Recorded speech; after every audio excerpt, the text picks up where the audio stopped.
evening. My name is Brian Marshall, and it is my great honor to just say welcome to everyone here tonight. For those of you who don't know me, this is my 18th year serving here at the University of Kentucky. I have served for the past 18 years as the lead campus pastor at a ministry called Christian Student Fellowship. So if you don't know about CSF, there was a little building that used to sit across the road for about 50 years, and we've bulldozed that, and we're building a new facility over there. CSF is actually the parent ministry that helped give birth to the Lewis House ministry. And if you're wondering, hey, what is this thing that NT Wright's at tonight? It's a monthly lecture series that we do. This is, I think, lecture number 3 or 4 in our Lewis House lecture series that we do monthly. Hopefully you all had a chance to sign in when you came in tonight because we send out a monthly email to say, hey, here's what's happening this month at the Lewis House with some of our lectures. But to give you some context of the special ministry that CSF is and the ministry that gave birth to Lewis House, I just want to show you all a quick 2-minute video about the ministry of CSF and what we do here on the University of Kentucky campus. So take a look at this 2-minute video. Hi, I'm Aubrey, and I'm a senior at the University of Kentucky. College can be a great place, but an enormous campus like UK can be lonely for a lot of students. Yet for me and so many others, college has been way different than I ever expected because I found a home at CSF. Christian Student Fellowship is a community in the heart of UK's campus. Hundreds of students gather here every week to grow closer to God and to each other. From the moment students step foot on campus, CSF reaches out in so many ways. We throw huge parties, serve thousands of home-cooked meals. We host worship services that overflow into our parking lot, serve pancakes every Friday night at midnight, get away for weekend retreats, and so much more. But CSF isn't just about huge gatherings. It's an intimate community. We host over 50 small group Bible studies where students meet weekly to grow closer to each other and to God. Whether it's hearing about Jesus for the first time or growing stronger in the faith they brought to college, CSF helps students cultivate a relationship with Jesus in ways you would never expect on a secular university campus. And here's the really key thing. After graduation, CSF students go out across the state, country, and literally around the world. They become doctors, teachers, lawyers, pastors, missionaries, dads, moms. They take their faith with them into every corner of life. It may start at UK, but it definitely doesn't end here. Friendships are at the heart of CSF. Friendship with God and friendships with other students that will help you grow. But there's one more friendship that's so vital to CSF, and that's your friendship. We need off-campus friends like you to help us as we work to build on-campus friendships with students. Close to 90% of CSF's funding comes from individual people just like you who simply long to see the gospel shape the lives of my generation. We hope as you watch these short videos, you'll be inspired by what God's doing here. And we hope you decide to stand with CSF in reaching the UK campus with the good news and the good life of Jesus. Aubrey hits, yeah, you can clap. That's a good story. Aubrey hits a unique point there at the end. People who come to lecture series go, where did this thing come from? And it really is just a community of people who say, we love what CSF does, and we're so happy that it's here in the middle of campus. But Lewis House is a new venture, and so to give you just a little bit of context for what Lewis House is, we kind of jokingly say that Lewis House is, imagine if C.S. Lewis moved to Lexington and started a ministry to reach students on campus, but also people in the community. Because CSF is always going to be 99% student-facing. We are solely there to reach students on campus.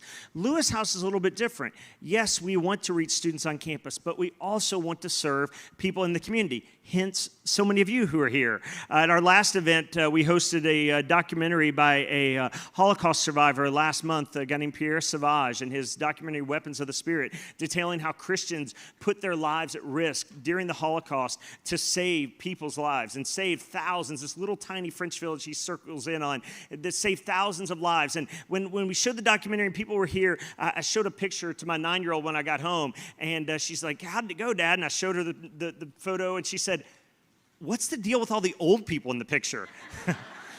Because for her context has always been CSF and seeing, 19, 20, 21-year-olds. And so to see people who, as I'm starting to gray myself here at 50, to see gray hair was a new thing for her in a photo around here. But that's part of Lewis House is we want to reach the community. A number of things that we do here. We have a speaker series that you're a part of tonight. We also have a very unique library that any one of you can get a free library account. You're welcome to check out books, resources there. I think it's the largest library in the state of Kentucky, the largest theological library that's not connected with a Christian college or seminary. Thousands and thousands of volumes in there across a broad range of topics. It's kind of thematically divided. And so you can go in there and go, I'm interested in thinking about culture. I'm interested in thinking about sexuality. I'm interested in thinking about, whatever it is. And you can go in there and find a topic and find books and resources that we'd encourage you to check out tonight. There's also a bookstore. We have a number of Tom's books. Professor Wright, who's here with us, his books are there. And one of the unique things we do is because we're a ministry that we take care of our overhead in other ways, we actually sell our books at cost. Most Christian publishers sell us books at about 50 to 60% off, and we just pass those on to our students and to you. So check out the bookstore tonight. We also have, one of the other things Lewis House does, we have scholars. Where are my scholars at in here? We have scholars section. Our Lewis House scholars over here. So what we do with students is, and it's a really select group of students. It was we could only take 24 this first year. We want to expand it to 24 more next year because we want to mentor. It's a 2-year life of the mind discipleship where they come together weekly and we read books together, we discuss together, we talk together. There's a number of us on staff who focus in on Lewis House scholars, and we spend our time investing in them to say, hey, this is a very different type of education than what you're going to get across the street. We're thankful for the University of Kentucky, but there's other goods that you need that we want to offer you that University of Kentucky is just not able to, and so we pour into these young scholars as well. So before you leave tonight, I hope you take a chance to, if you didn't sign up on your way in the door, you should have a card that you got that just says, hey, sign me up. I'd like to hear more about Lewis House. You can follow us on social media and the like. I believe our special guest, actually, he is here. He's made his way through the building because for those of you in here, we have people spread all throughout the house watching us. We probably have 250 or so people in the house watching via live simulcast here. And so I think they've made their way through the house. I see them in the back. And so we're honored here tonight. 2 people I'm going to introduce because there's 2 chairs. The first is much less distinguished, but he is beloved because he's ours. And he has no problems with me saying that. Dr. Derek King. I'll give you your title. Dr. Derek King.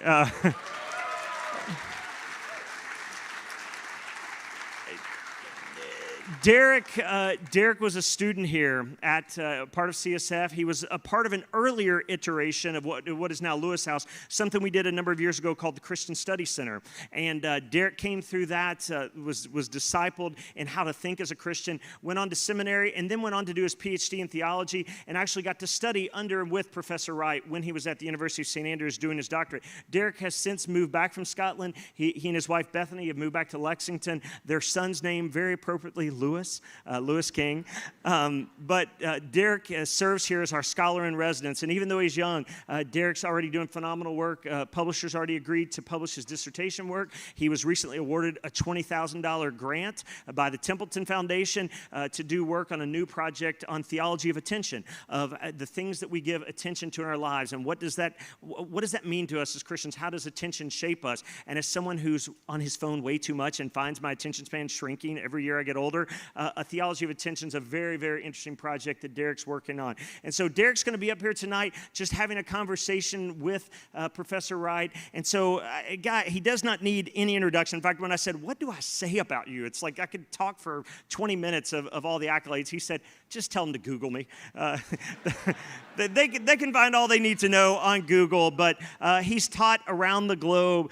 Certainly, is now a senior research fellow at Wycliffe Hall at Oxford University, is professor emeritus from St. Andrews University. But he's not only spent, and this is one of the things I appreciate about Professor Wright, is that not only has he spent time in the academy and doing the hard work of study and the years locked away and reading books and in conversations about those things and writing so much of that to share with us is, but not only is he someone who's given his life to the academy, he's also given his life to the church, that he has preached, countless sermons. He served as a bishop in the Church of England.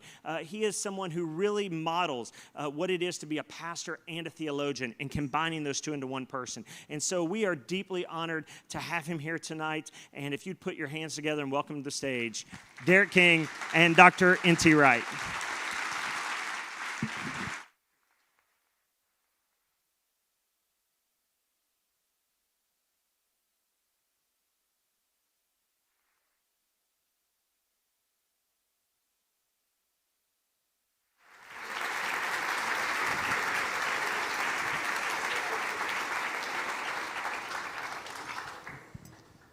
Thank you. I know that was all for me.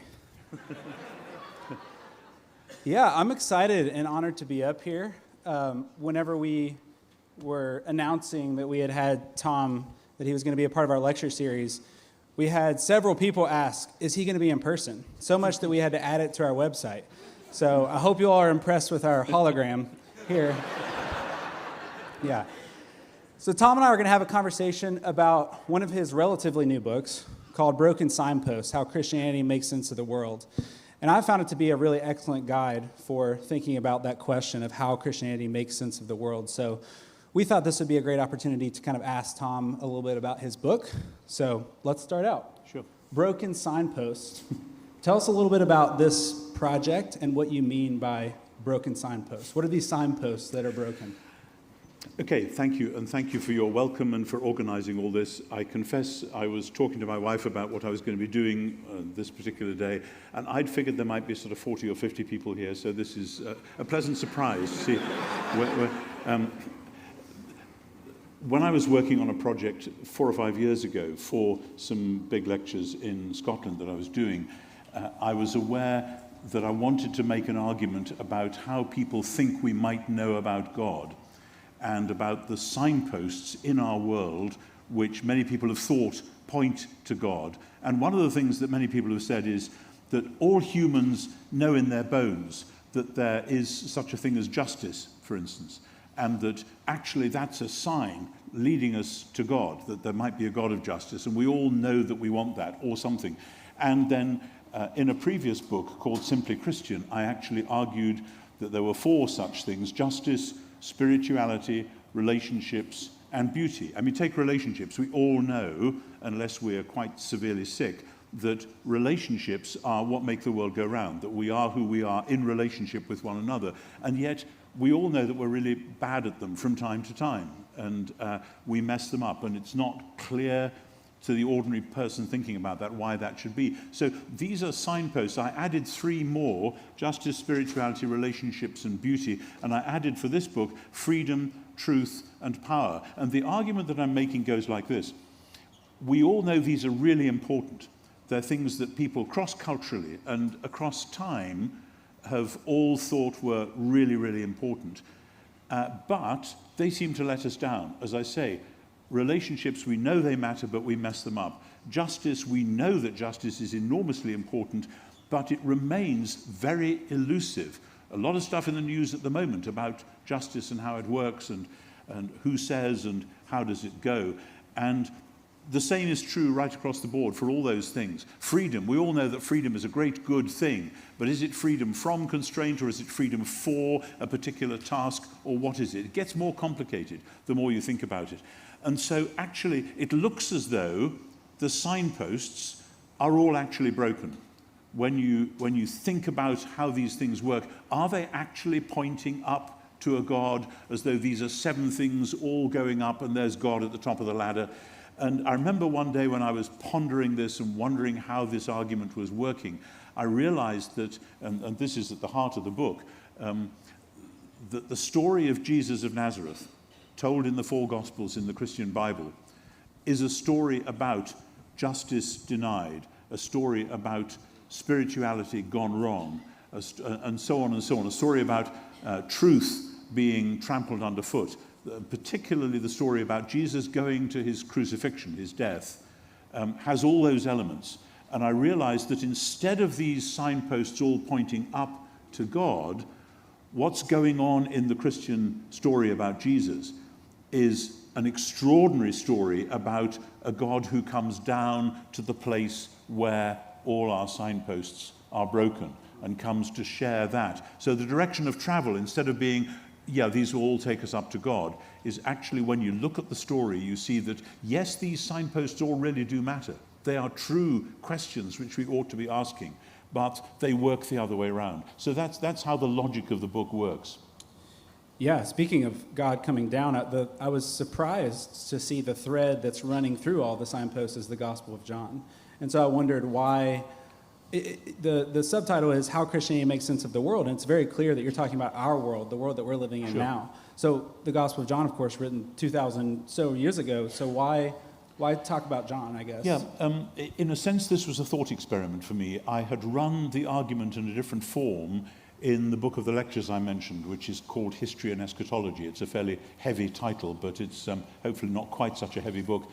But I hadn't in that book run the argument with a particular biblical text in mind, but I realized that actually, of all the books in the New Testament, John has a huge amount to say about justice, about freedom, about truth, about power, and I argued the other things as well, beauty and spirituality, and so on.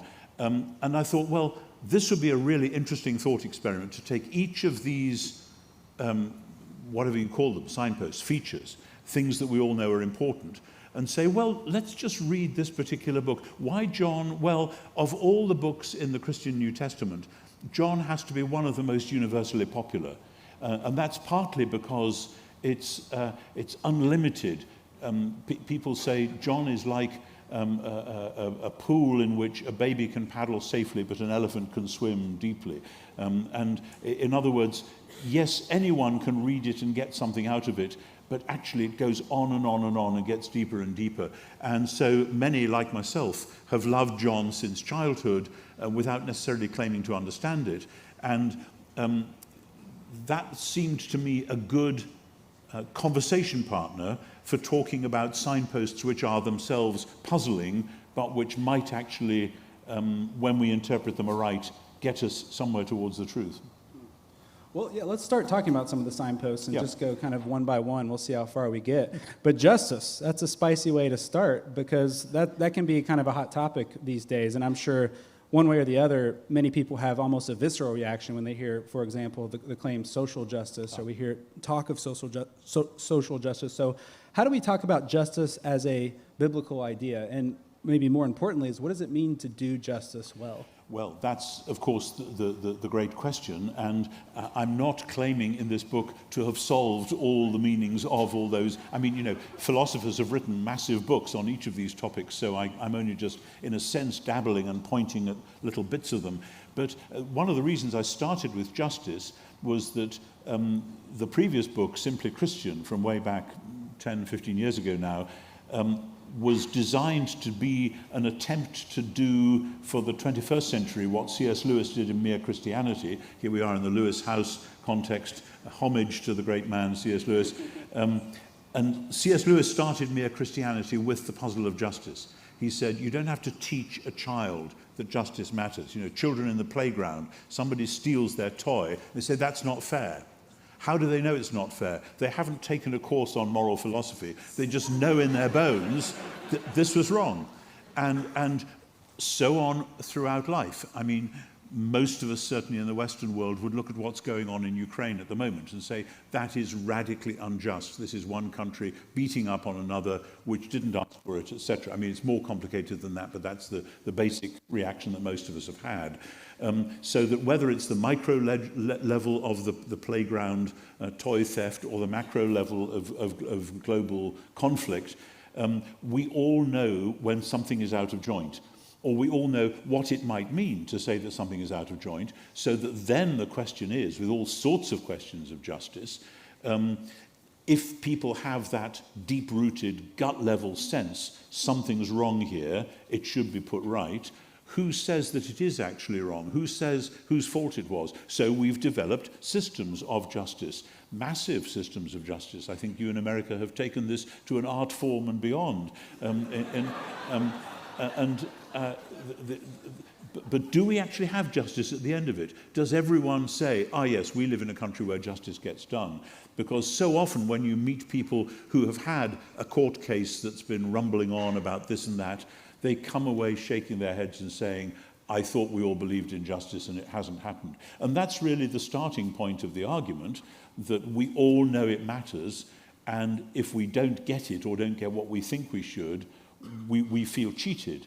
And that seems to be endemic in human life. And even an atheist who believes that there's no meaning in the world at all will still have again and again that sense, something's out of joint here.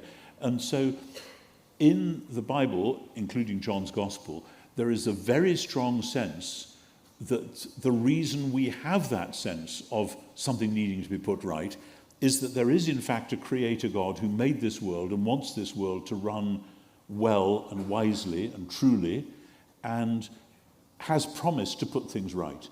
And I think many, many people kind of know in their bones that that's so, even if they don't believe it articulately. And so the sense that maybe things will be put right one day is something that we all yearn after. And in the New Testament, the main claim is that in and through Jesus of Nazareth, the God who made the world was putting things right. That, of course, raises another question. If that was what happened, how come the world is still in a mess? And from the beginning, the Christians addressed that question, partly by saying, it's now handed on to us through the work of the Holy Spirit that we now have to be justice bringers, if we care that much about it. But we can only do it because of what God has done in Jesus. That at least is what John would say in his gospel. Yeah, I know you're just scratching the topics here, but another massively huge topic that you take on in the book is love.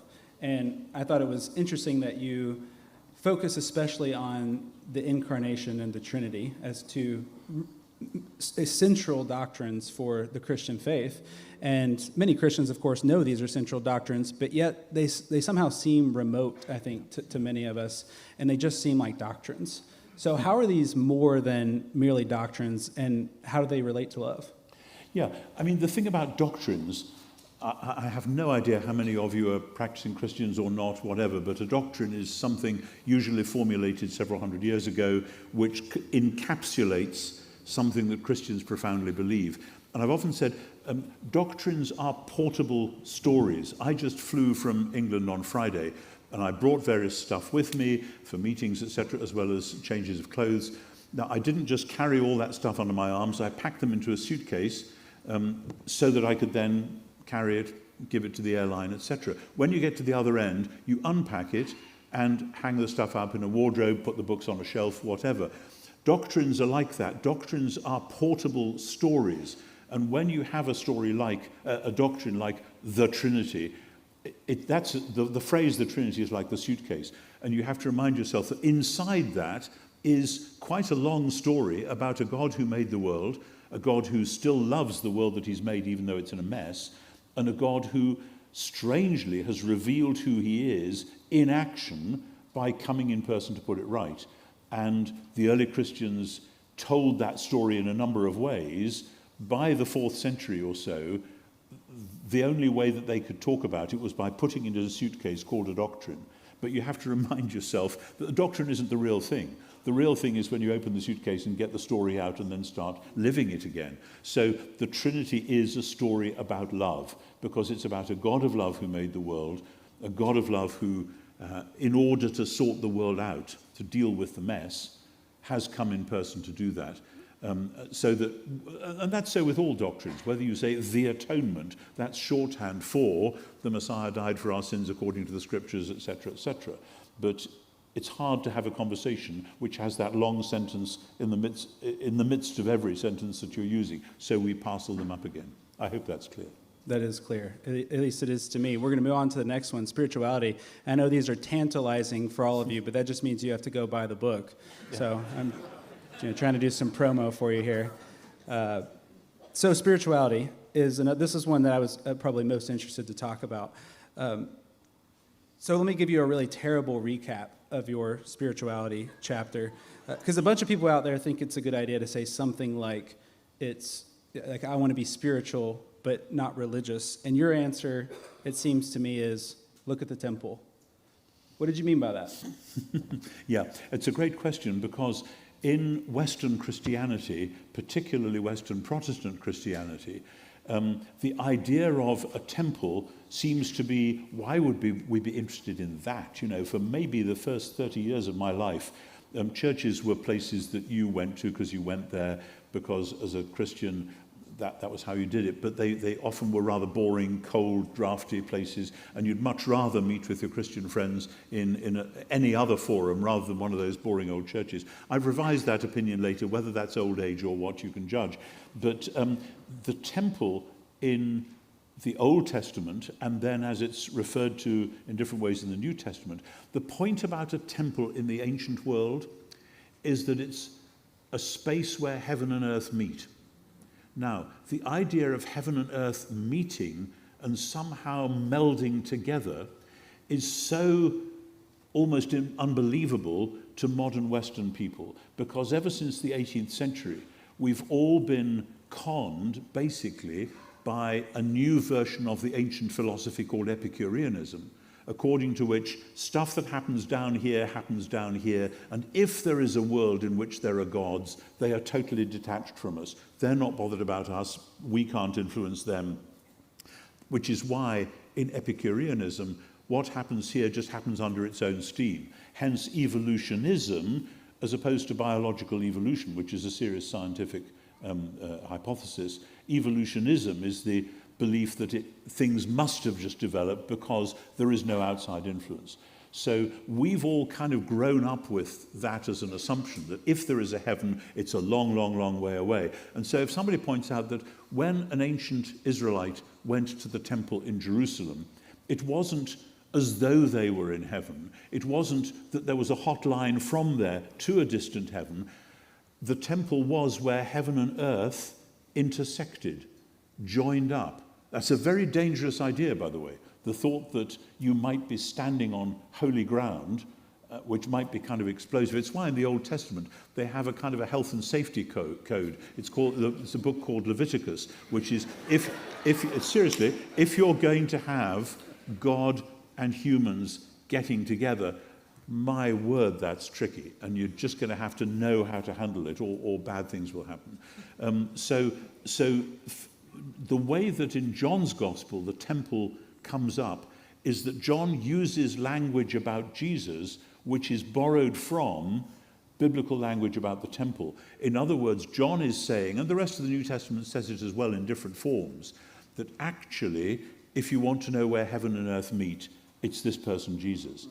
And so I think, though obviously the bookstalls are full these days of books on spirituality of all sorts, and I understand the business about people wanting to be spiritual, not religious. At least one of my children has said that to me at least once. No names, no pack drill.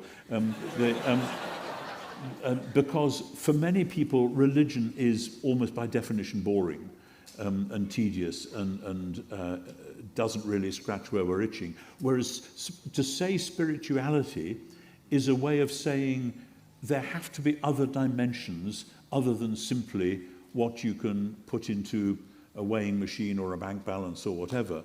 And so many people in the Western world, which has had this Epicurean secularism, which is what it is, for a long time, when they discover in poetry or music or falling in love or whatever, that they suddenly seem to be taken out of themselves into a different world, they think of that in terms of spirituality. But they wouldn't associate that with religion.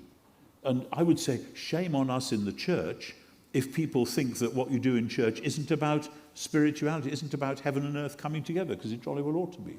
So for me, if you ask the question about spirituality to the great biblical writers, and in this case John will say, well, think about the temple, and now think about heaven and earth coming together, and now think what it would mean to say that about Jesus, and then think what it might mean to become part of Jesus' world, to become part of his extended family. What might that mean? To live at the intersection of heaven and earth? Isn't that dangerous? You bet it's dangerous, but in quite different ways to how they might have seen it in the Old Testament. So, but again, the point in the book is that in spirituality, many people who sense the spiritual, as they might call it, or the divine with a small d, might think that this is sending them on a quest of some sort. But again and again, such quests, even when done with the utmost devotion, they can go dark on you. Some of the greatest saints have talked about the dark night of the soul. And one of the great New Testament saints, St. Paul, talks about a time when he felt so crushed that he despaired of life itself. In other words, spirituality is not Christian spirituality is not an easy pathway up to God. Right, I've got spirituality, so off we go. That's easy. Rather, spirituality, if it's Jesus-focused, would bring you to the point, again, where Jesus himself, when being cruelly killed, shouted out, "My God, why did you abandon me?" You know, and so many Christians get to that point and think that that must mean they failed. But actually, when you read the story, it's not that we failed, it's that if we thought that our spirituality would lead us up to God, we were mistaken. And in fact, what's happened is that God has come down to the point where we feel abandoned, to join us in that abandonment. And so that, in a sense, is a redefinition, a dangerous redefinition of spirituality, if you like. I'd like to follow up on that. So many of us do interact with a lot of people who think this way, who just default to the I want to be spiritual but not religious mindset. How can the church, or even maybe ministries like CSF or Lewis House, how do we evangelize and disciple people who think like this and students who think like this? That's a good question, because people are coming from so many different places. And in your country particularly, in mine, I think to a lesser extent, there are lots and lots of people who have been very bruised by organized or even disorganized religion, and who have got bad memories of things that have happened in church, or people that they've known who were supposed to be Christians, but then look how they actually behaved. And so trying to make a bridge into that world can be really, really difficult.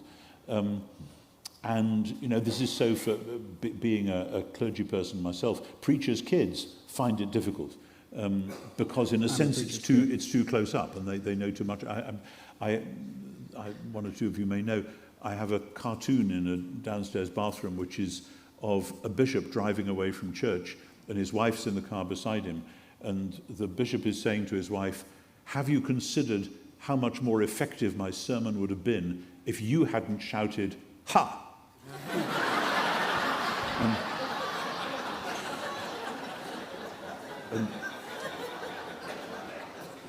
And so, you know, try as you may to explain to people what's going on. Many, many people will just have bad memories, and they will say, "Ha, yeah, it's not true." So there is no easy formula, is what I'm saying. However, again and again in the history of the church for 2,000 years, what has convinced people that this might be worth taking seriously is the example of people actually living it. And that doesn't mean that they drag you into long prayer meetings where you say, "My goodness, aren't they so spiritual?" It probably means that they're kind and perhaps slightly quirky and funny, and that they're doing things for you, and that they go out of their way to help you, etc., etc. And sooner or later somebody says, "Why are you doing this?" And then, well, I'm a follower of this guy called Jesus, and this is how it works. And then all sorts of stuff can come out. There are some people who are ready for the hard sell straight off and actually want to be told, this is what being a Christian is, this is how you could get there, shall we talk some more? But we have to be quite careful and sensitive, because everyone is different, and we don't want to trample on people's often very damaged and bruised egos. Yeah, people living it is a good segue to your next chapter, which is on beauty. And I was also surprised that the main subject, at least the main scriptural image that you referred to, is the image of God, that human beings are image bearers, and we somehow reflect God's beauty. But I know a lot of human beings who don't do that very well. I don't do that very well very often. I don't think any of us do perfectly. So I guess my question is, are human beings really a good pointer to beauty? Well, again, they are and they aren't. I suppose I came into that chapter from early on because when I was still quite young, I think quite a young teenager, I realized that I was responding very powerfully to beauty in nature. I was fortunate in that I was at a boarding school in a beautiful part of northwestern England with lovely hillsides and rivers and so on. And I just found so much beauty there and was puzzled as to what this was doing to me and what it meant. So I'm starting from a long way back there.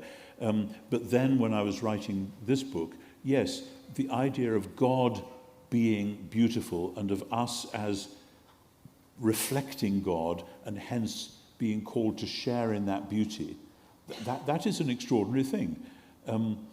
And yes, it, like everything else in this book, where you look for beauty, it won't actually lead you straight up to God, up a sort of a golden staircase, precisely because the beauty will either fade or be defaced or distorted or destroyed. And yet we know when we meet people, we know when we run into our fellow human beings, that actually this is a beautiful creature with all sorts of stuff going on in their lives, and wouldn't it be wonderful to sense that and to share that? So yeah, it shares the same ambiguity, but on the wider thing, I think I forget how I did it in that chapter now because I'm maybe muddling it up with the one in Simply Christian, but I had this sense that, for instance, a sunset. One of the most beautiful things, my wife and I go up to the Outer Hebrides in northwest Scotland as often as we can, and there are fantastic sunsets looking out over the Atlantic with the mountains in the background, but there's the sea and the sun, and particularly in the summer, it takes a long time to sink into the sea, and fantastic colours. And you just think, this is the most wonderful thing, and then it's suddenly all dark. Where did that beauty go? And well, yeah, you can say it'll happen again tomorrow, but there's a sense of beauty slipping through your fingers, and the same with human beauty as well. The child who is so appealing and so attractive, then I'm aware as a father and grandfather of how fragile that is and how the beauty can be snatched away. Yeah. It did remind me of a Pope Benedict quote, so I'm going to quote a pope if you'll permit that. He said, one of the most convincing demonstrations of the truth, one of the best signposts, perhaps, if you will, are the lives of the saints and the beauty the faith has generated. So if human beings as image bearers are the lives of the saints, is there, what about that, the second part of that, and the beauty the faith has generated? Is there a beauty-making vocation of the church? There certainly is, and one of the problems about modern Western Protestantism is the collusion with the pragmatism of the Enlightenment, which sees the creation of beauty as the kind of pretty border around the edge of life rather than something that leads you. We have this battle in the UK at the moment about funding in schools, and whether if your funding is limited, the head teacher or administrator will often say, well, we can't afford that peripatetic music teacher anymore, or we had a part-time art teacher, but the funds are low, so that they need to go. And there are some countries, happily, and some cultures which will say, no, the music and the art is the last thing to go. That's what we must have, because that is what makes us genuinely human. But those are big debates in our school system at the moment. And when the church gets involved, often because the Protestant churches were afraid of iconography, think of the Reformation, think of particularly some of the high-octane Calvinism in the 17th century, certainly in my country. They went around smashing statues, defacing wall paintings, etc., because these are idols. And so there's been a sort of rejection of idolatry, and often then a rejection of beauty. Now, happily, that hasn't happened in the case of music. Most churches that I know, at least, still have a sense that music can lift you and bring beauty into what you're doing, which is, for me, that's wonderful. But it seems to me the churches are precisely the place for the benefit of the whole wider society, where the arts should flourish. That has happened historically. I mean, when you think about the history of Western music, it's quite extraordinary that what started off as monastic chant developed into plain song, developed then 16th century into polyphony, and then mushroomed out into all the extraordinary variety of classical music that the Western tradition has produced. That all came from the church's musical traditions in the beginning. That's a slight oversimplification, but only slightly. And if you think of people like J.S. Bach, from within the Christian tradition, producing music that now is played around the world by people of all faiths and none.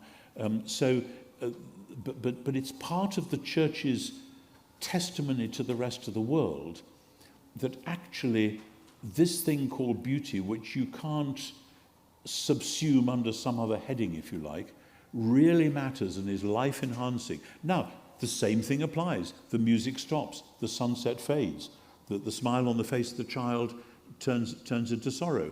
So you can't say, because there is beauty, this is proof that there's a God. And indeed, I remember one theologian who was tone deaf saying that as far as he was concerned, music was an argument against the existence of God, which I thought was pretty devastating. But what I'm saying is the beauty that we see in the lives of the saints, Benedict, I mean, actually, I'm slightly skeptical about that. The people who have been closest to some of the real saints have said, yeah, there is beauty, but they were very difficult to live with, actually. And that no doubt can be true. I have known some wonderful, wonderful older Christians whose faces will shine, in whom you can see beauty. But again, if you spend time with them, you find that they're a bit quirky, a bit fussy, a bit this or a bit that, because we none of us attain the perfection that we might aspire to. So I wouldn't go all the way with Benedict. And sometimes, of course, hagiography has run away with itself and has abstracted the difficult bits when we're writing up the lives of the saints. Well, you hear what I'm saying. Well, one more question about the beauty chapter. There's a line that you wrote in the beauty chapter. It's almost a throwaway line that struck me. You wrote, "Perhaps part of the role of beauty is actually to help us find grace within grief, perhaps." It reminded me of a line from Tolkien's Lord of the Rings. In the middle of all the chaos and danger and fear, Sam looks up and sees a star twinkle, and we're told the beauty of it smote his heart as he looked up out of the forsaken land, and hope returned to him. And I wondered if you had something similar in mind when you wrote that line about grief. And of course, there are no cookie-cutter solutions to grief, but how can these signposts, especially beauty, comfort those who grieve? Yeah. I'm grateful for that Tolkien quote, because I'd quite forgotten it. It's a long time, I confess, since I read The Lord of the Rings. That's a shame. That's a shame. It is a shame. Yeah. There we are. It's partly, we're kind of inoculated against it in my family because my oldest son read it when he was 7 and loved it so much he read it again and again and again. And he is now the Tolkien geek. I mean, when we went together to see the first of the Tolkien movies, over dinner afterwards, somebody had the folly to say to him, "Why was so-and-so doing such and such?" And Julian replied, well, now, 650 years before in the lands of the north. We thought, oh, okay. Settle down, guys, it's going to be a long night, you know. But the line about seeing some, if I can just refer to the chapter on beauty, because when I was writing this book, I was actually going through a grief process myself. My mother died just before her 95th birthday in June 2018. And I was writing this book not long afterwards, and quite a lot of this book, I was wrestling with the fact, I mean, my mother was very old, was ready to die, she was a Christian. We all kind of heaved a sigh of relief when we heard that she'd finally gone, because we'd felt sorry for her. However, she was my mother for the whole of my life, and many of you will know exactly what that means. It's a good thing that she's gone, but my goodness, there's a huge, enormous hole, and the grief was, as grief does, coming over me in waves and waves. And I was working on this book, and some of it was very tearful to write. But the chapter on beauty, when I'm writing, I sometimes get up very early in the morning, And I walked outside the house, and the sun had not yet risen, and I came back in and I wrote this: "The moon has only a few days left in its cycle, rising now in the southeast about 2 hours before dawn. I stood outside this morning in the frosty air under a totally clear sky, marveling one more time at the infinite number of twinkling lights above me, small messages sent out so long ago that it makes the events in John's Gospel seem like yesterday. There was the moon, low and dramatic, to its left the planet Venus, to its right Jupiter. I had to come indoors, but I returned several more times, and as the sun came up, 3 or 4 flocks of geese rose with it, honking and flapping on their morning journey, flying right past the bright crescent and the still visible planets." And then next paragraph: "It's cloudy now, the geese have gone, and so has the glory of the night. I am enriched and also saddened." So that's just happened that day that I was going to be working on that chapter, and that was going on. So I was wrestling with precisely that in the midst of grief, there are signs of beauty which say, actually, it's going to be all right. There are certain bits of music that do. I sometimes think that the music of Brahms has the capacity to say, actually, it's going to be okay. And Brahms was somebody who knew a lot about grief, not least over his own mother. And somehow to write the music that he did, to convey that. And it's not just classical music. Pop music can do it. Folk music can do it. There's a moment, but you can't catch it, you can't bottle it, you can't keep it. You have to be grateful for it at the moment. And then, of course, I move on again to the beauty of Jesus' life, and the story of Jesus is just stunningly beautiful, but where does it end? It ends with the beauty being brutally crushed by Roman troops, etc. Well, we could talk about any of these all night, but let's move to another one, a new signpost, freedom. And you said this about freedom. You said, "Our culture has been plagued with misunderstandings about freedom. Freedom from outer constraints isn't the same as freedom for some purpose or goal." So could you first elaborate on this and what you mean by it? And second, do you think that similar misunderstandings of freedom have infiltrated the church or Christian views of freedom? Yeah, that's a great question, and I need to ponder it. I mean, I was trained as a classicist before I became a theologian, and I'm very much aware that the Romans, the ancient Romans, believed that they had freedom and that it was their responsibility to give freedom to the other people who happened to be part of their empire. Thank you very much. Of course, not all the people wanted Roman freedom in quite that way. And it makes you realize, the first Statue of Liberty was put up by Cicero's friends where his house had been after his enemies had pulled it down, because Cicero was the great orator of liberty. So liberty is what empires claim that they have, and claim that they have the right to give to other people. And the fact that we all slightly titter at the thought of that shows that we see just how tricky it is. Is my freedom bought at the expense of somebody else's unfreedom? How could we all be free? What would that mean? What would that look like? Because freedom can easily degenerate into anarchy. We all know that. What's the answer to anarchy? Well, please, not tyranny. How do we manage to avoid those two? Tyrants will say, I'll make you free, follow me, and I'll give you freedom. Well, be careful. Watch what you're buying into. So all of those things are going on in the background. But then in the church, Jesus in John's Gospel says, you will know the truth and the truth will make you free. And the people he's talking to says, how can you say we need to be free? We've never been enslaved to anybody, which was a lie, by the way. The Jewish people had spent a long time being slaves in Egypt, and then they'd spent a long time being effectively slaves in Babylon. But that's part of the puzzle of the book. But Jesus is talking about a particular kind of freedom.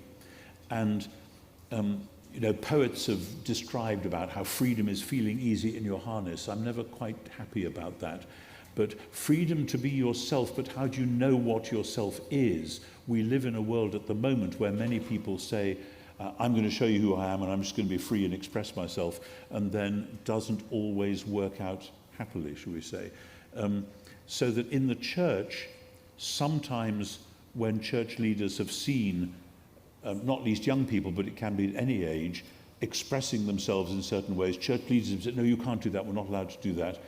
And sometimes they may be right, it may be for our protection that we need to be told that is not actually the way to freedom. But many people have felt bruised by church leaders stifling their freedom. And that's part of the problem that we have today. So it remains an ongoing puzzle, and that's why, yet again, we all know that freedom matters. None of us want to be locked up and constrained by what other people think we should be doing or whatever.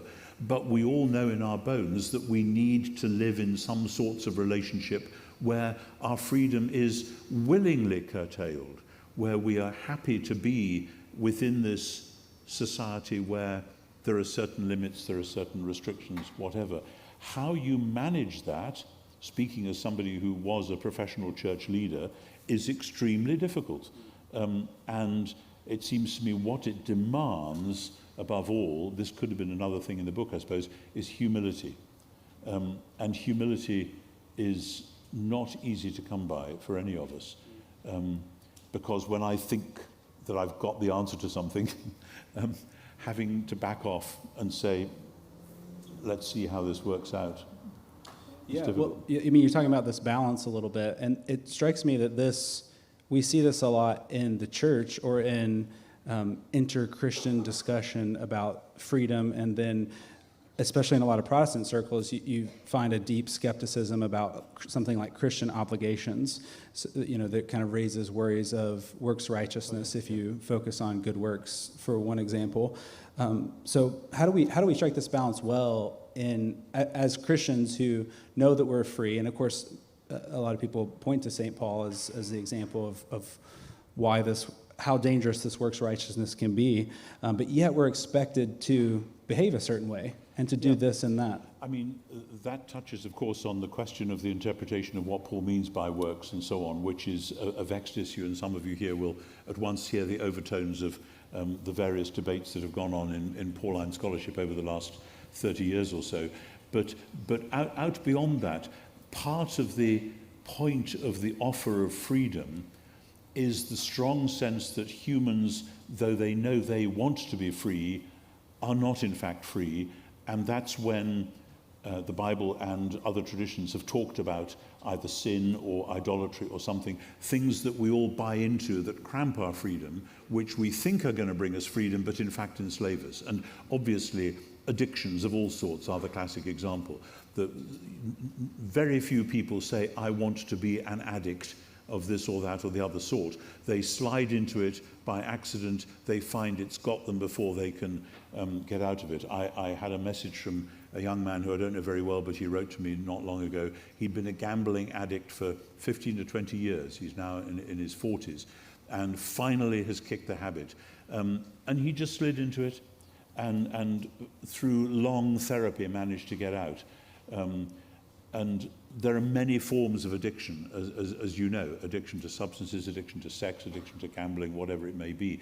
That is slavery. And part of the Christian analysis of the plight of humankind is that there's more addiction out there than we realize, that we're all addicted to worshipping idols of some sort or another, and that needs to be broken. And then the question is, when that gets broken, what are you going to do? Are you then free to do anything at all? And the answer is no. You are then set free to be a genuine human being. How are you going to be a genuine human being? Well, actually, by worshipping the God in whose image you're made. Only thus can you be a genuine human being. And worship is costly. So are you then still free? Well, then the philosophers can get going and say, well, no. But you end up, if you're not careful, with freedom, meaning the freedom to be like a random atomic particle just zooming around at random. And none of us actually want to be like that either. Good. So the next signpost is truth, which is another, of course, enormous topic that we could talk for a long time about. And you really hone in on this scene in the Gospel of John near the end that's easy to skim over if you're reading, because we think, oh, well, I know all the major points of this, the crucifixion, the resurrection, the ascension. These are the kind of essential scenes that I need to know, so it's easy to skim over this one. when Pilate confronts Jesus.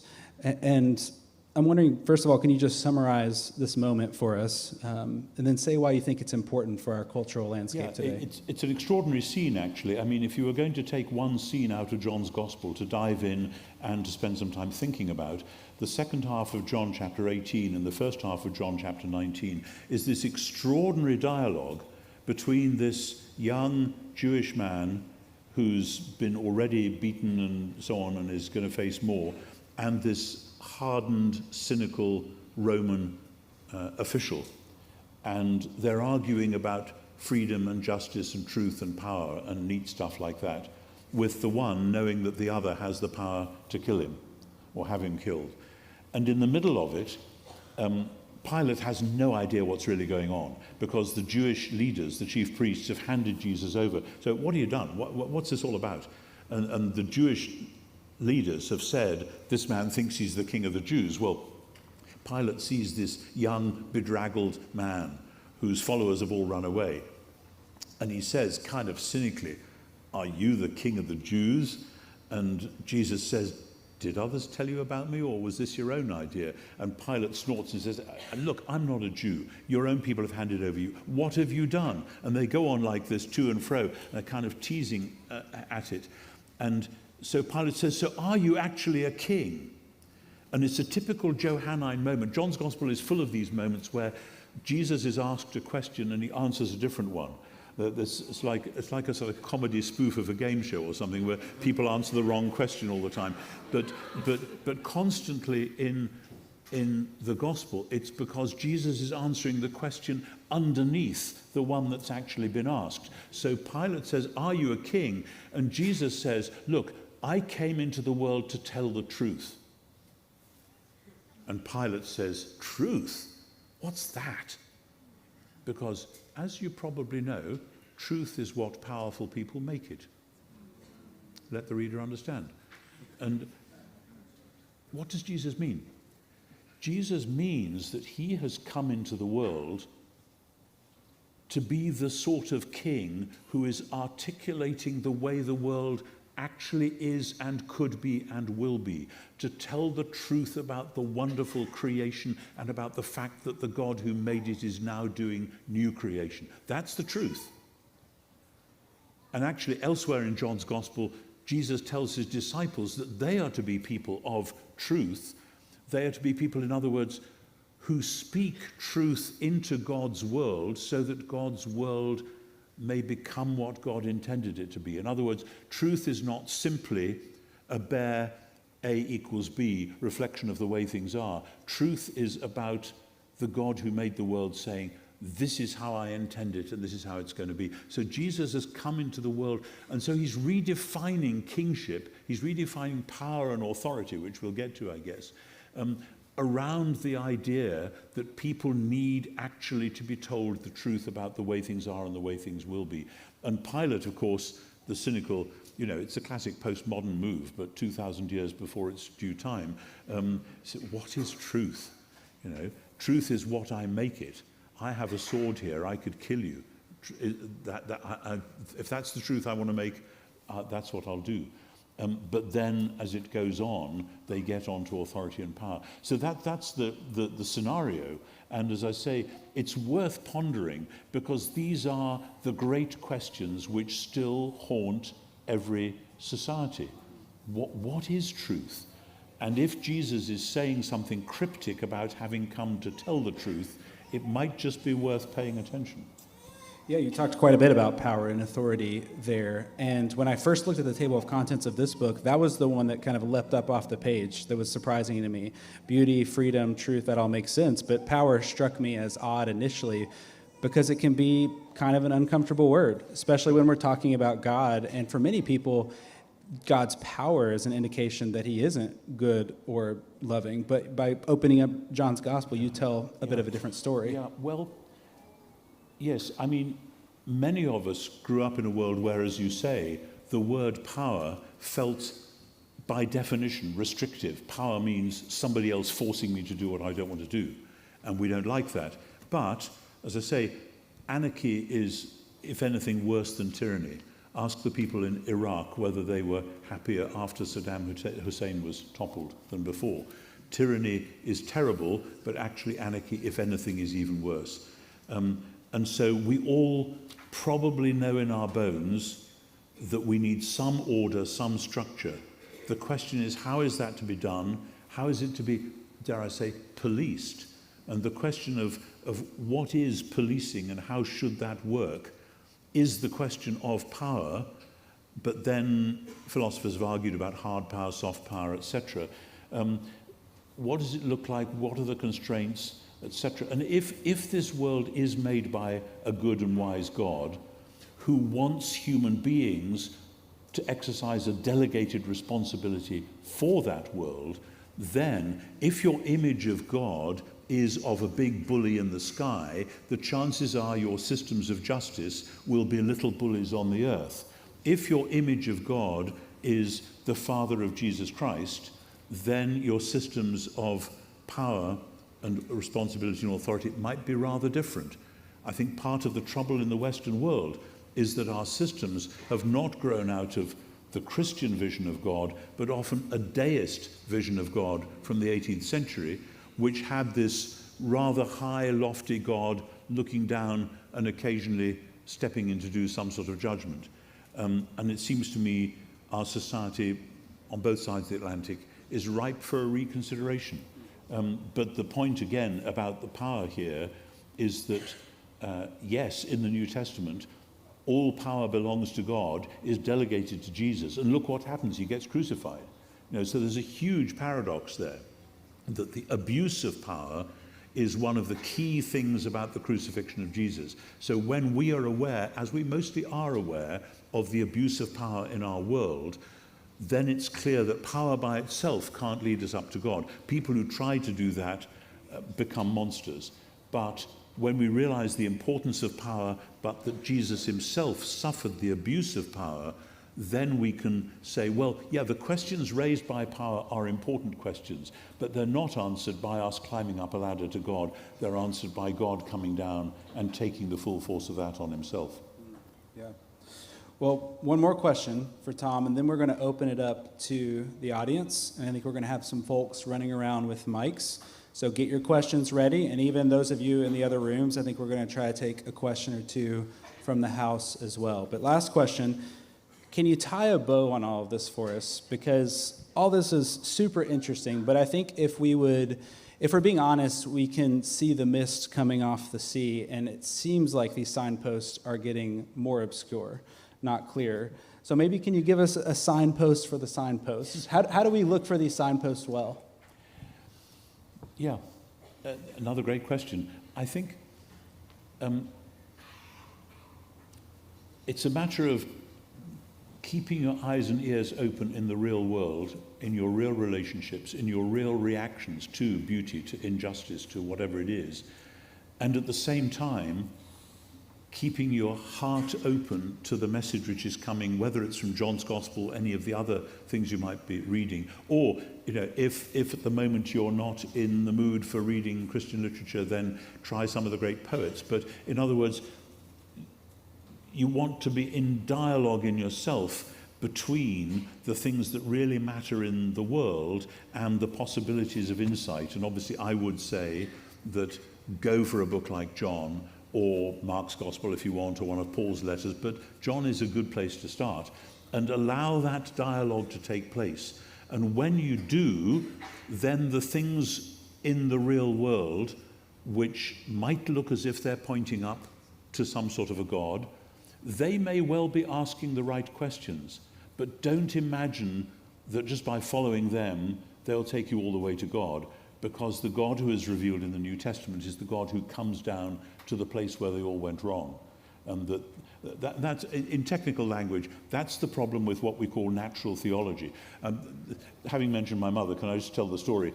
That when I had to do the Gifford lectures on natural theology, my mother, aged then, I suppose, 93 or something, said, Tom, what are these lectures about? And I said, it's natural theology, Mum. And she wasn't a theologian at all. She was an archdeacon's daughter, but she wasn't a theologian. And she said, so what's natural? I said, well, Mum, some people thought that by looking at the natural world, you could argue your way up to God. Some people thought that wasn't a good idea. I think if we try to put Jesus back in the mix, we might see that those patterns work rather differently. We might find out about the nature of knowledge itself. And my mother thought for a minute and then she said, I'm glad I don't have to listen to those lectures.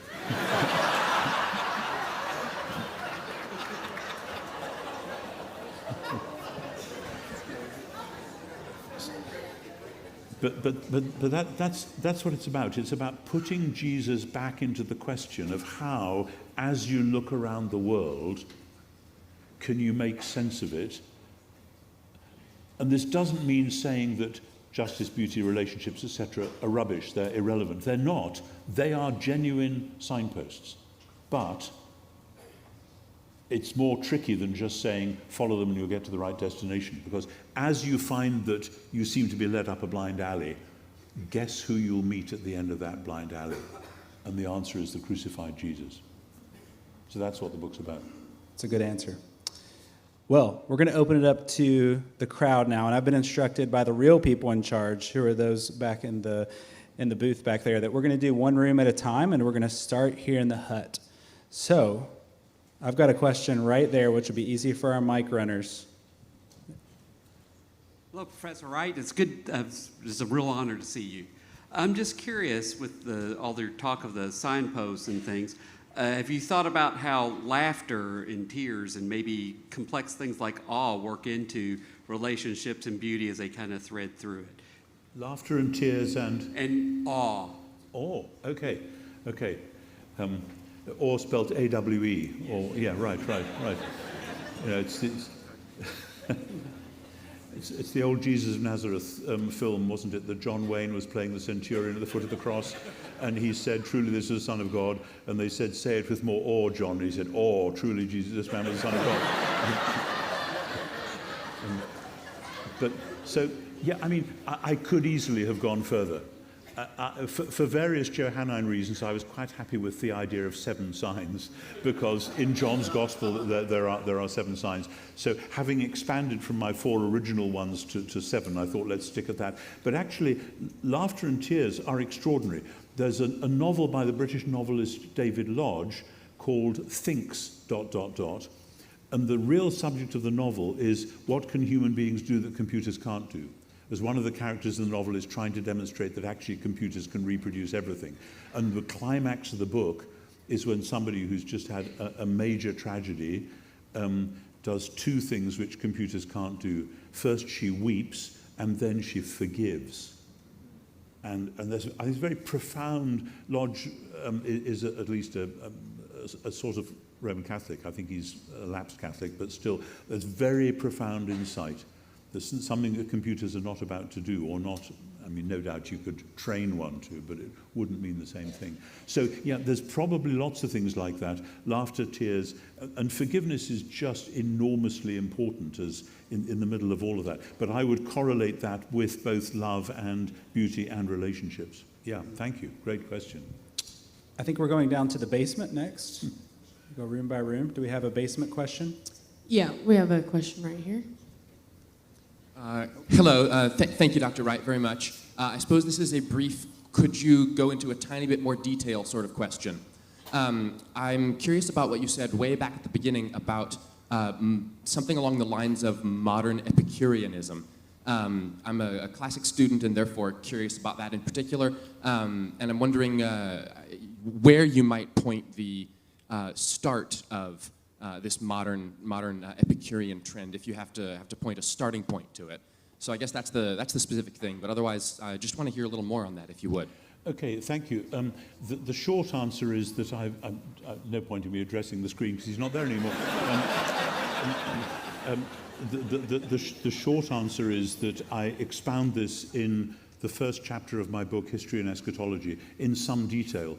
But the modern form of Epicureanism started in about, I think it was 1417, something like that, when an Italian monk called Poggio Bracciolini discovered the manuscript of Epicurus, the great, not Epicurus, Lucretius, the Roman poet who was the great exponent of Epicureanism in the 1st century BC. Lucretius had been lost, and he found this manuscript and published it. And it's an amazing poem, Lucretius's De Rerum Natura, concerning the nature of things.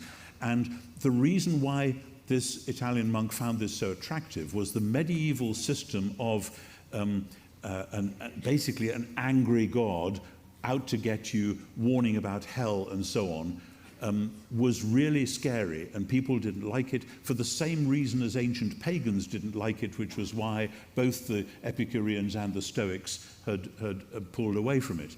And so Epicureanism was a way of saying, no, the gods aren't angry with you, and no, when you die, you just stop existing, so there's nothing to worry about. That's the thing that drives Epicureanism. And this then came through people like Machiavelli in the 16th century, through into the 17th and 18th century, and this has been tracked by many philosophers. There are controversial bits to this thesis, but it's quite widely held. So that, for instance, all the way to Karl Marx, Marx wrote his doctoral dissertation on Epicurus, and for Marx, revolution comes by a social progress which is happening from below. It's not by God controlling it from above, and it's like a volcano. It's rumbling along and then it'll explode. Equally, Hegel, who is the believer in progress, it's still about an inexorable thing moving forwards. Now, it's more complicated than that, but I note that one of your own founding fathers, a certain gentleman called Thomas Jefferson, did say in one of his letters, I too am an Epicurean, although he was lots of other things as well, as well as one of the most brilliant people around. So it's woven, and one of the reasons we don't recognize it as an ancient philosophy is that it's picked up steam from some bits of scientific research in the 18th century which seemed to demonstrate evolutionism. In other words, hey, look, we can show that God didn't intervene in this. It was just biology doing its thing. We have to, as I said before, we have to be very careful to distinguish evolutionism, which is an ideology based in the Epicurean mindset, from genuine biological evolution. And part of the problem, I think, particularly in your country more than mine, is that people have seen the one and rejected the other, and there's lots to be said about that. So basically, it's all there in chapter 1 of History and Eschatology. It's a fascinating story because it's about the making of the modern Western mind. And in the middle of that, of course, deism is quite like that. You have a God who is outside the system, but he's more like the Christian God, whereas in Epicureanism, the gods are off doing their own thing, they're not bothered. And actually, one of the big debates in the French Revolution was between those two positions, because Robespierre, because the ultra-revolutionists were Epicureans. Robespierre wanted to be a deist. He said, we can at least have a temple to reason, and we can go and sort of pay homage to something greater than ourselves. And they weren't having it. They guillotined him. So, I mean, these were major, major things in the second half of the 18th century, and they still shape the way that many people think now. Next question is going to come from the family room. I don't think we have camera, so we're going to have a voice, and that's it. Do we have someone in the family room? Yes. Hello, Professor Wright. I'm a native Kentuckian, but I spent time at Princeton Theological Seminary with Dale Ellison and studying under the auspices of Gerd Thiessen. And so my question is, number one, do you consider yourself a part of the fourth quest for the historical Jesus? And whether or not that may be so, do you see anything redeemable in this fourth quest or in postmodernity in general that may act as a signpost such as you discuss in the book? Wow, great question. It would be good to see your face and to have a chance to have a beer and discuss that in more detail. Because I suspect that most people in the room won't know that there are things labeled first, second, and third quests for Jesus. But I and others have tried to plot the different waves of scholarly study of who Jesus may really have been over the last 200 years particularly. And I have used the idea of the third quest to distinguish what was going on in many scholars, many quite disparate scholars actually, particularly in the 80s and 90s, from the the so-called new quest. It's a mistake to call anything new because it gets out of date quite quickly. But the new quest, which was really the 50s and 60s, and one of the key things there was the recognition by scholars in a way that just hadn't been done before, which is shocking, that Jesus was a genuine Jew of the first century. When Geza Vermesh wrote his book, Jesus the Jew, in 1973, the reviewers were kind of shocked. Oh yeah, I guess Jesus was Jewish. How do we handle that? And again, sorry, it's late at night, but there's a wonderful tale about a Catholic priest trying to convince his congregation that Jesus was really Jewish, and eventually one dear lady said, "Well, maybe our Lord was Jewish, but I'm sure his Blessed Mother was a Catholic." But it was that sense of, okay, if Jesus is Jewish, what sort of a Jew is he? Is he like a rabbi? Is he like an apocalyptic prophet? Is he a wandering teacher? Is he simply an exorcist with some bright ideas? And all these and many, many more have been tried in a way that wasn't true of the earlier quests. And indeed, the earlier quests were in some ways attempts to save Jesus from Judaism, because it was assumed that Judaism was the wrong sort of religion and that Jesus obviously taught the right sort. So he can't have had all that Jewish stuff. But what's happened in the last 60 years, and it's one of the reasons it's been exciting for me to be a New Testament scholar for as long as I have, is that with the Dead Sea Scrolls, but also with new editions of the rabbis and Josephus and goodness knows what else, and the many apocalyptic texts, we know a lot more about the first century Jewish world now than we did 50, 60, 70 years ago. So constantly coming back and saying, where does Jesus fit into that? How can he be both credible and crucifiable in that world? Because clearly he is both. He's not just a maverick. People eventually ignore mavericks or they push him out of the way. But Jesus was perceived to be a threat. Why? Because he was talking about God becoming king, but he was talking about God becoming king in a way which upset a lot of ways that other people thought God ought to be becoming king. I have no idea whether this is debating with my questioner on the question of Dale Allison's views. I know Dale a little bit. I haven't read everything he's written, but it will be fun to have that ongoing conversation. But that's where I think the conversation has to be.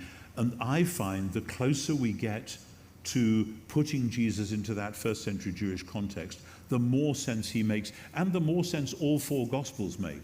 Because people used to say, oh, the Gospels, that couldn't possibly have happened, and nobody would have said that, and da-da-da-dum. But the more we know about the first century Jewish world, the more the Gospels are telling a story which does make sense in the 20s and 30s of the first century. Now, I'm sticking my neck out there. I've argued this at some length in various publications, as some of you know.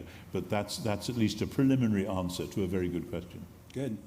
Well, let's go upstairs now, and I think we also have audio only upstairs. Do we have a question?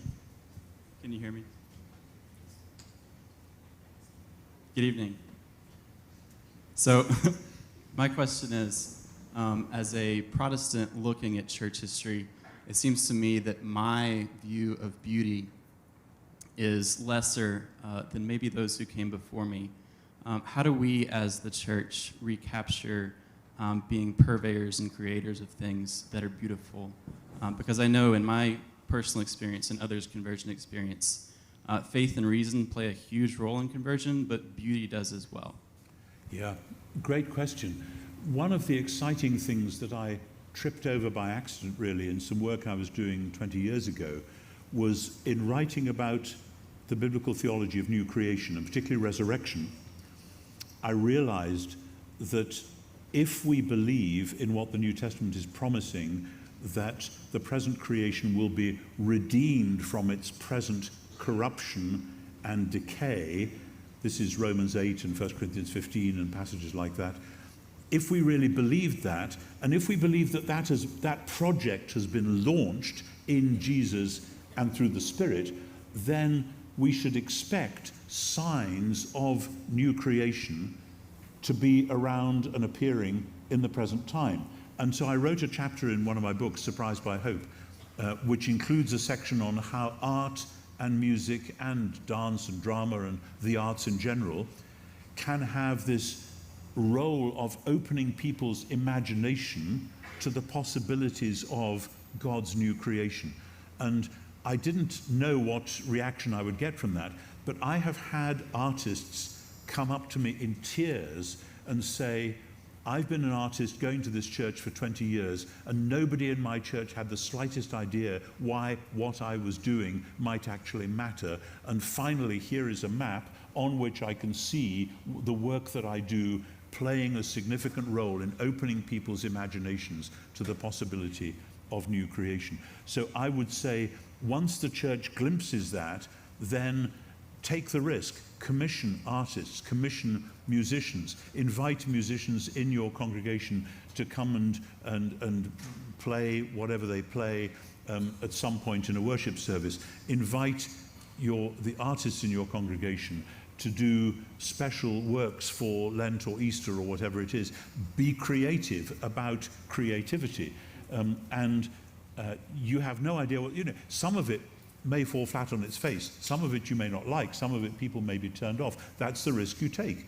But much better to take the risk of creativity and to open the imagination. And again, it's this whole thing of the left brain, right brain thing, which people have written a lot about, and I know there's some complicated psychological problems there too, but in very broad brush terms, our culture has become much more left brain, which is basically doing all the fiddling little details. It's basically, no offense to any chartered accountants present, but the left brain is the chartered accountant role, doing the sums, adding it all up. The right brain is what does imagination and art and faith and all that stuff. And our culture has been frightened of the right brain. And so we've even sometimes pretended it doesn't really have a role. It's time to reintegrate ourselves. We've been culturally schizophrenic. We're going to go to the library next. I think that's the last room in the house. So do we have a question in the library? Yes. So, very simple question. What even struck in you to start writing books? That's it.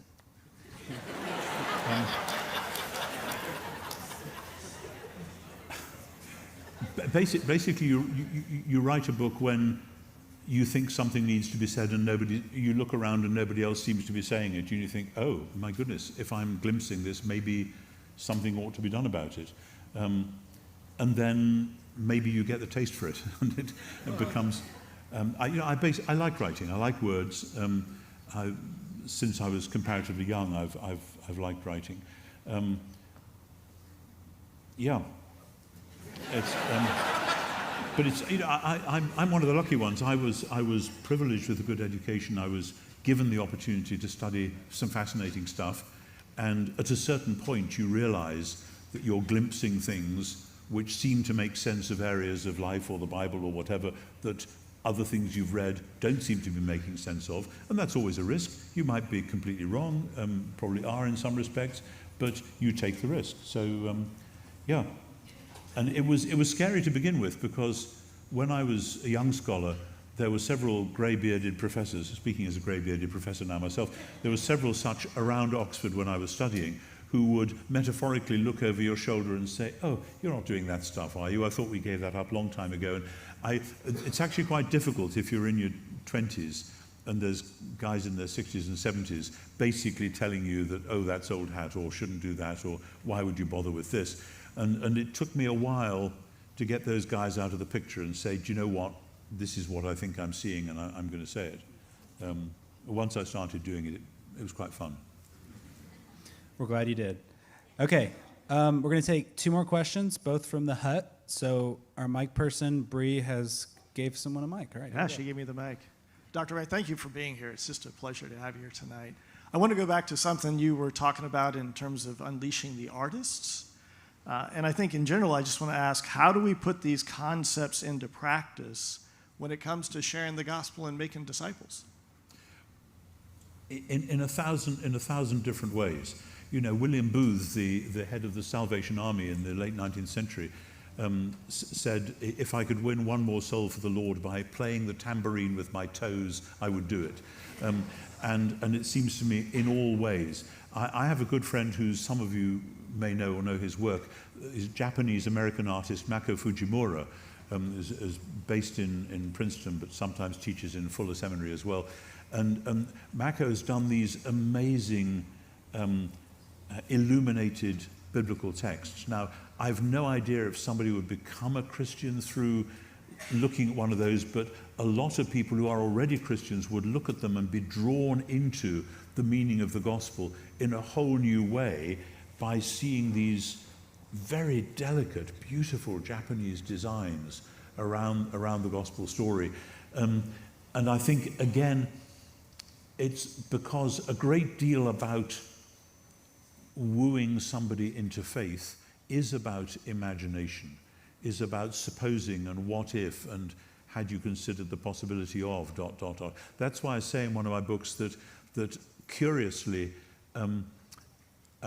evangelism sits between justice and beauty, because if we're talking about the Jesus of the Gospels, we're talking about a God who is going to put the world right.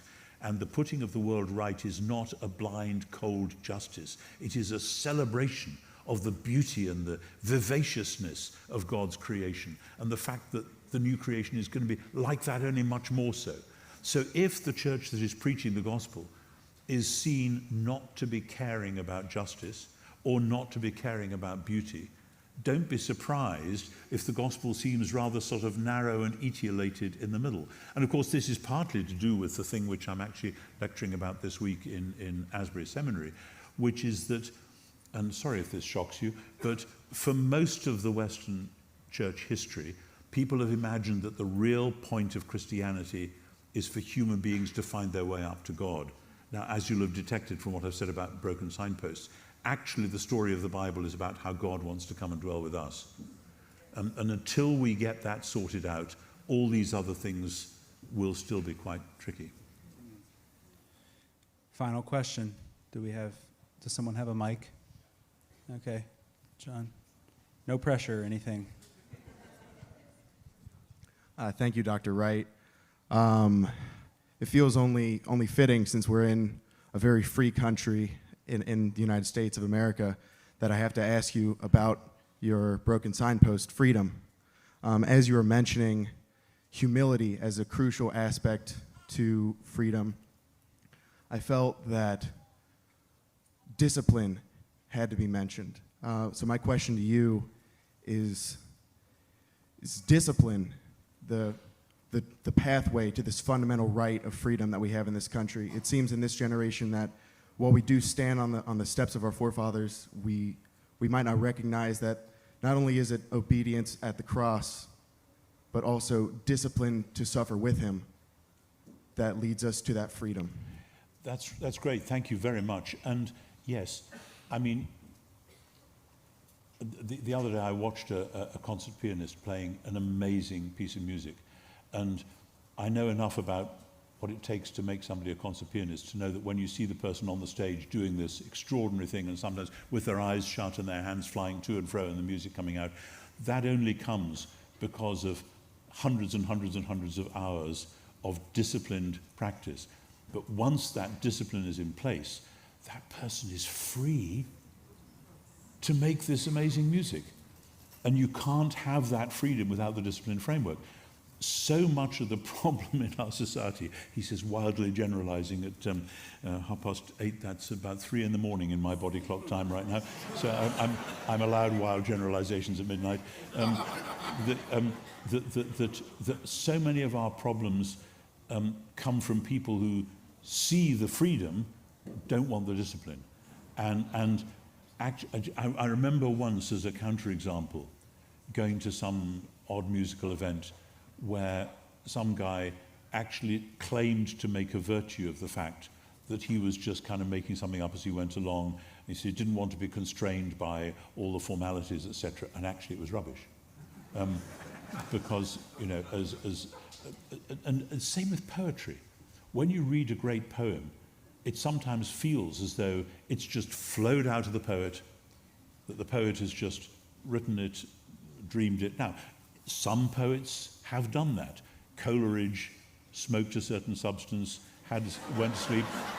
It wasn't his fault. His doctor actually recommended it. They didn't know what the effects were going to be. He was poor guy. Read the biography. It was tough. But anyway, he would dream in poetry and would wake up and be able to write hundreds of lines. But most poets, most of the time, achieve their effect by the sheer discipline of knowing how words work, knowing how lines work, knowing how meters work. And if they try and flout that discipline, the poem actually isn't going to work. So expand that, put that on the political stage. Well, have fun, guys.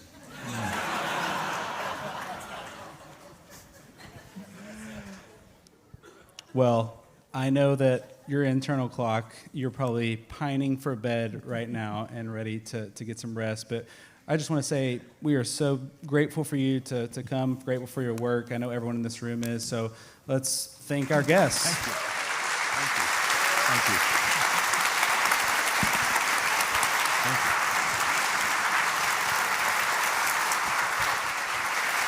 Thank you. Thank you.